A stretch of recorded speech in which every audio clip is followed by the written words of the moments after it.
Good evening students. English exam எல்லோரும் நல்லா பண்ணியிருப்பீங்கன்னு நினைக்கிறேன்.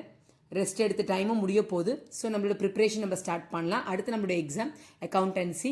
ஏற்கனவே நான் சொன்ன மாதிரி தான் உங்களுடைய மார்க்கை பூஸ்ட் பண்ணுற 2 main subject commerce and accountancy easy உங்களுக்கு ஸ்க்ரோல் பண்ணி தரத்துக்கு.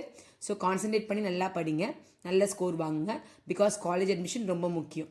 இப்போ உங்களுக்கு ஸ்க்ரீனில் வியூ ஆகுறது வந்துட்டு ஸ்டடி பிளான். நம்மளுடைய ப்ரிப்ரேட்டரி ஹாலிடேவில் நீங்கள் எப்படி யூட்டிலைஸ் பண்ணலான்னு கொடுத்துருக்கேன். டேட் வைஸ் டைம் வைஸ் இருக்குது. இதை அப்படியே ஃபாலோ பண்ணிங்கன்னா போர்ஷன்ஸ் நீங்கள் ஃபுல்லாகவே நீங்கள் கம்ப்ளீட் பண்ணலாம். போட்டு பாருங்கள். Practice make the man. So ரொம்ப இம்பார்ட்டன்ட் போட்டு பார்க்கறது. ஓகேங்களா? இம்பார்ட்டன்ட் தியரி கொஷின்ஸ் இப்போ உங்களுக்கு ஸ்க்ரீனில் வியூ ஆகுது. ஸ்க்ரீன்ஷாட் எடுத்து வச்சுக்கோங்க. அதே மாதிரி ப்ராப்ளம்ஸ் ஸ்க்ரீன்ஷாட் எடுத்து வச்சுக்கோங்க. இதில் பார்த்தீங்கன்னா வீடியோஸ் நான் ஆல்ரெடி உங்களுக்கு போஸ்ட் பண்ணியிருக்கேன். அதோட லிங்க் டிஸ்கிரிப்ஷன் பாக்ஸில் கொடுக்குறேன். யூஸ் பண்ணிக்கோங்க யாருக்கு வேணுமோ. எல்லாருமே பாஸ் பண்ணணும், அதுதான் நம்மளோட எய்ம்.